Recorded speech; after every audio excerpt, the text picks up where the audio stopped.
the ages, architects and engineers have designed and built the great structures that have made our world and withstood the test of time. Hi, I'm Ed Asner.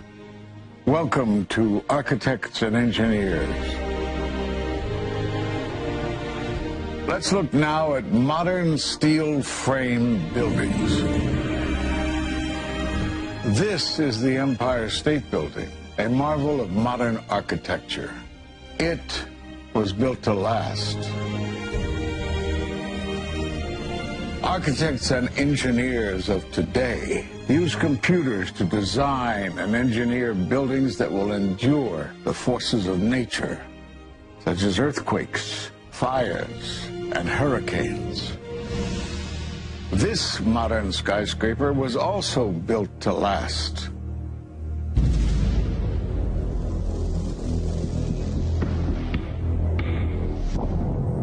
We've seen buildings completely destroyed like this before, but only when done intentionally.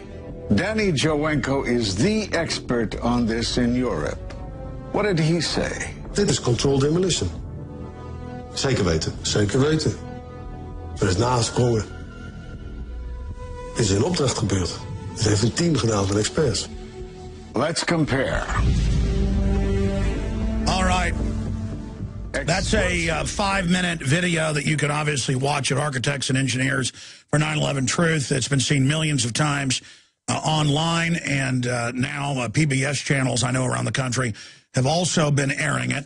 Our guest really needs no introduction. He has a lot of courage, whether you agree with his politics completely or not. Undoubtedly, he's an honorable person who stands up for what he believes is right, Ed Asner. And he's volunteering his time again for a new film they're working on, shooting soon, with a laundry list of other famous actors. I can't say any as famous as Ed Asner, but some of them close. A violation of trust that basically puts the whole thing on trial. And that is very, very exciting. 911newinvestigation.com has information on that as well. AE 9/11 Truth has information on it. Bottom line, I've talked to the emergency manager, deputy head in New York. He said there were bombs in the buildings. He was told that. He was there. Building 7, he died right after the interview. Danny Jowenko, one of the top controlled demolition experts in Europe, went public. They ran him over in a suspicious automobile accident. They've killed a lot of people. They're really scared of experts. And Ed, obviously, he's putting his life on the line. So am I. I've talked to police officers by name on this show who were there and heard the countdown to blow up Building 7. And then the disinfo people spin that and say, you're just attacking the police officers like they were involved. No, the firefighters and police were told, get back, they're bringing it down. They didn't say who they were. And you see now with Democracy Now!, but before then she was just on in New York, Amy Goodman getting the countdown and running, and then you see Building 7 blow up. And I've talked to one police officer who's in that video who was there, and they said, get out of here, there's a countdown, it's going to come down. We have police on video saying, on CNN, get back, they're bringing 7 down. So 7 is the key, and Ed Asner has volunteered his time to expose it. I wanted to spend some time on 9/11 with him and then get into some other issues. But Ed, great to have you here with us, sir. Good to be with you, Alex. Keep doing the great work you're doing. So much is happening. Just out of the gates, your view on 9/11, why you question it, and give us a little tidbits on this film that's in development. Well, it's call it an imaginary film of a commission assembled by the government to finally and fully hear and examine what happened on 9/11, with particular emphasis on Building 7. And there was, if one follows the script, definitely governmental activity in the actions that took place that day. I made also a 10-minute film with Mark Rydell.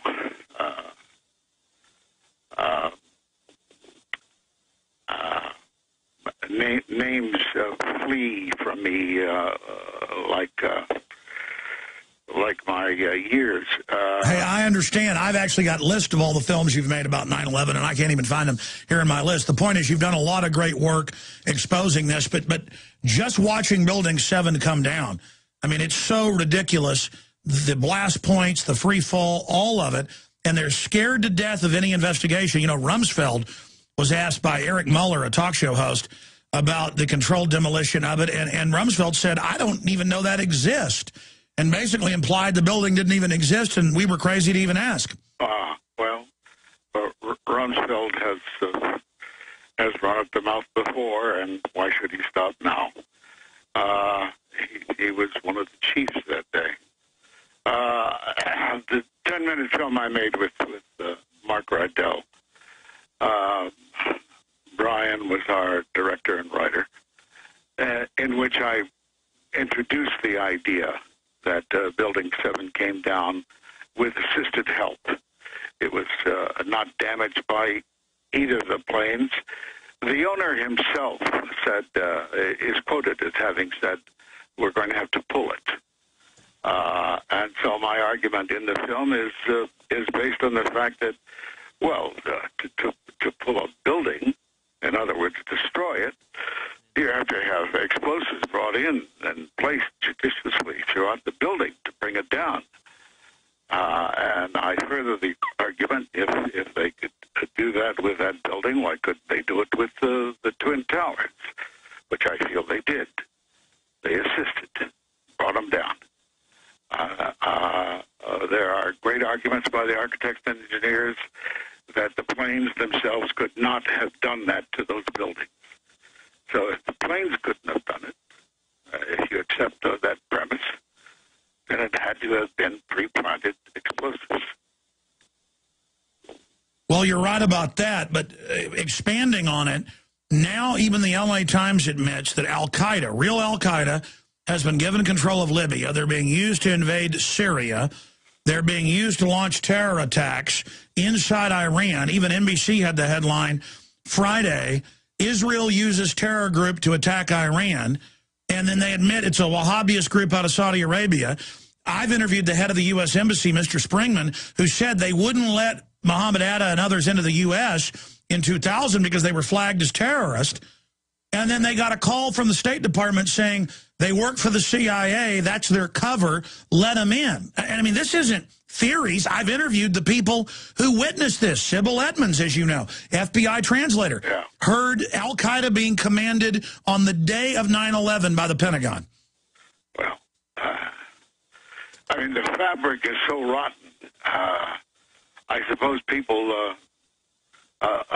I didn't hear about the European expert being run over. Was he killed? Yes, he was killed. Oh, that's interesting. Well, I guess I have to tremble in my boots then. I don't think that's going to happen. Yeah. Well, it's cold here now, so I'll tremble anyway. Oh, man, I tell you, it is so sad how crazy things have gotten. But the good news is people are starting to wake up. What do you make, Ed, of just the craziness of the world today and open discussions of huge wars being launched? Well, it looks like Iran is being set up for some kind of action with the Soyuz being blocked by our Navy. And I imagine that there will be some action this summer or fall to either create another October surprise or to say, well, it's Israel. Well, we can't do anything about that. We can, of course, if our Congress didn't keep supplying them with all the money in the world that they need. Well, my issue is this. I don't want anything to happen to Israel. I'm not an enemy of Israel. But my issue is Iran, if they develop a nuclear weapon, which they're not even close to doing according to the CIA, Israel's got hundreds of nukes, and the Iranians have been taking all these terror attacks in their country without responding back, and their scientists being killed. I mean, who says that Iran would ever attack Israel with a single nuke? I mean, Pakistan has 100 nukes, and our government's bombing their country, even though they're saying stop it. And I've had people like Colonel Schaefer on it. He agrees with me. The #1 threat is starting a war with Pakistan now. Well, I have been in touch with certain SEALs who feel that an action is forthcoming, and they're trying to alert and get people to pay attention and to make some motion of stopping it before it gets too started, and the American press starts brainwashing us that creating a false flag operation. We have to watch and see what kind of false flag is going to be developed on this issue. Boy, you said it, Ed. They are calling for false flags. I've seen the CFR publicly say a provocation would be great. Yeah. And I've seen the Brookings Institute and Clapper, the head of national security, openly talk about how great an attack would be, because then they'd have an excuse to attack. Yeah. Very transparent. Well, I don't know where it's going to end. My mind is boggled at the complicity that goes on throughout this world. And I have no answers. I would merely like to expose the truth, or continue trying to help the exposure of truth for what was done in the past. If we can solve the past, then maybe we can militate against future such horrendous complicity in the future. Well, you're right again. If we can't turn around and expose the old crimes, then the corrupt system is going to get away with greater and greater and greater. Of course. And the American people have to stop saying, who are we? What do we stand for? What are we doing? And, Ron Paul, for whatever other faults he may have, certainly says, let's stop our foreign engagements. And if we only could put a brake on these foreign engagements, it would be a lot more difficult to initiate the false flag operations that always precede these holocausts that we become engaged in, such as Iraq, even Afghanistan. Well, the good news is, Ed, and I want your perspective on this, it does seem that more people are becoming aware. Congress has the lowest approval rating ever. People don't like Mitt Romney, and they don't like Barack Obama, despite the media trying to demonize Ron Paul and make stuff up. He's had a better showing than ever, and I see that as a real indicator that across the board, people are starting to wake up. Well, but you need a point man. I'm afraid we don't have one. You need a point man, and Ron Paul will be discredited by the big money operators, and all we can do is call him a voice in the wilderness. As things come to a head, I want to go back to this SEAL situation. So currently serving Navy SEALs, obviously you're there in California and a famous guy, and you're saying that they're reaching out to you saying, please warn everyone, it's about to happen. That's what I'm being told by my military sources, sir. Yeah, the same thing here. Same thing here. And they're trying to enlist as many people as they can, but they're not in power right now, and they don't have sufficient power to generate a finger pointing that will take effect. Why are the SEALs not wanting to go to war? I mean, I know that's a silly question, but what have they told you? They've said that more or less the false flag is coming, and that we're going to be involved in more foreign escapades. And one of these triggers on false flag operations runs the danger of worldwide conflict if it gets out of hand.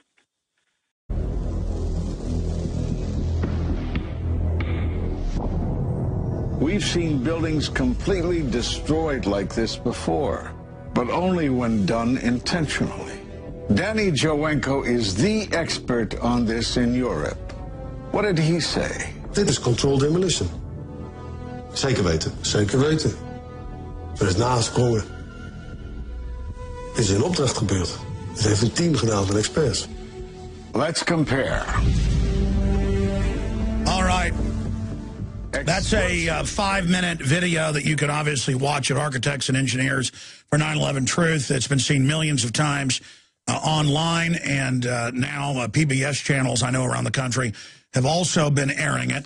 Our guest really needs no introduction. He has a lot of courage, whether you agree with his politics completely or not. Undoubtedly, he's an honorable person who stands up for what he believes is right, Ed Asner. And he's volunteering his time again for a new film they're working on. Throughout